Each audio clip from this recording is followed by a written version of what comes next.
Cześć wszystkim. Dzisiaj opowiem Wam o jednym z bardziej strategicznych wydarzeń w State of Survival, czyli o Desert Survival. Jeżeli chcesz zdobywać punkty mądrze, maksymalizować swój czas i wykorzystać przewagę swojej frakcji, ten poradnik jest właśnie dla Ciebie. Zostaw łapkę w górę, jeżeli lubisz takie filmy i koniecznie zasubskrybuj, żeby nie przegapić kolejnych odcinków z poradami. Lecimy. Czym jest Desert Survival? No to jest wydarzenie, w którym możemy wybrać jedną z dwóch frakcji. Ludzi albo potworów. Każdą z tych frakcji gra się zupełnie inaczej, a sposób zdobywania punktów również mocno się różni. Dlatego najważniejsze jest to zrozumieć, jak grać każdą ze stron, aby nie marnować czasu i energii. I szczerze mówiąc, odkąd wymaksowałem badania T12, to gram to wydarzenie trochę mniej. Jako ludzie zdobywa się punkty szybciej, łatwiej i bardziej przewidywalnie jako zespół, jeżeli grasz w dobrze skoordynowanym sojuszu, ale nie ukrywam, że gra frakcją potworów nadal sprawia mi frajdę. Jeżeli mam trochę czasu, to zawsze staram się zagrać tą jedną dzienną sesję jako potwór, bo to zupełnie inne doświadczenie i o tym właśnie w zasadzie chciałbym Wam powiedzieć. Takie bardziej taktyczne, nie wiem, nieprzewidywalne. Wiadomo, jeżeli grasz ludźmi, to masz w zasadzie nielimitowaną ilość podejść dziennie, możesz próbować wiele razy, rotować, uczyć się, podejmować ryzyko. Punkty zdobywasz wtedy głównie przez okupację fortec, nie przez walkę. A z kolei jako potwór mamy tylko jedno darmowe podejście dziennie i to wszystko, więc trzeba zagrać to mądrze, bo nie ma drugiej szansy. Ale to jest też duża zaleta, marsz potwora jest po pierwsze silniejszy, po drugie szybszy. Potwory poruszają się między wieżami i fortecami w zaledwie 6 sekund, podczas gdy gracze w formacji ludzi robią to w 10 sekund. To daje przewagę w szybkich manewrach i atakach z zaskoczenia. Jak grać potworem? Moje podejście. No to na początku rundy nie rzucę się od razu do ataku, nie forsuję się na zajmowanie fortec na czas. Czekam, obserwuję. Większość graczy gra wtedy z aktywnymi talentami typu support, które potrafią jednym ciosem, jedną bombą zneutralizować mój marsz potwora, nawet biorąc pod uwagę, że jest dużo silniejszy.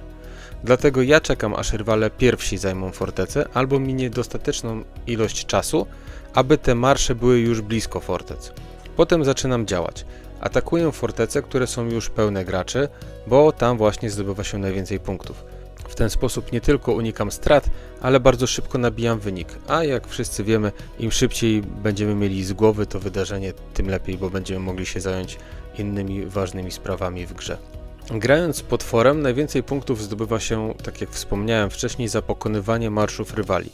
Okupacja wież daje znacznie mniej punktów, więc nawet nie warto ryzykować i wystawiać się na ataki z talentów supportowych tylko po to, by otrzymać jakiś punkt.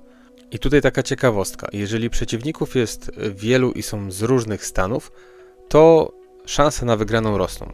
Dlaczego? Bo zazwyczaj są to gracze mniej skoordynowani, a wielu z nich nie używa talentów optymalnie albo używa ich po prostu źle. Jeżeli wszyscy z kolei są z jednego sojuszu, wtedy robi się ciężko.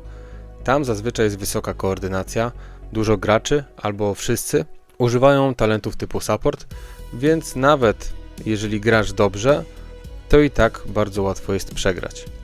Główną różnicą i głównym celem w grze jako potwór jest obserwacja, kto użył talentu support i staram się zapamiętać ten nick. Trzymam w głowie mniej więcej czas odnowienia talentu, bo dzięki temu wiem, kiedy dany gracz znowu stanie się zagrożeniem i kiedy mogę bezpiecznie atakować. To niesamowicie pomaga w takich decyzjach, bo czasami warto zostawić jakąś fortecę i ruszyć na inną, gdzie przeciwnicy są bezbronni, bo mają cooldowny związane z użyciem talentu.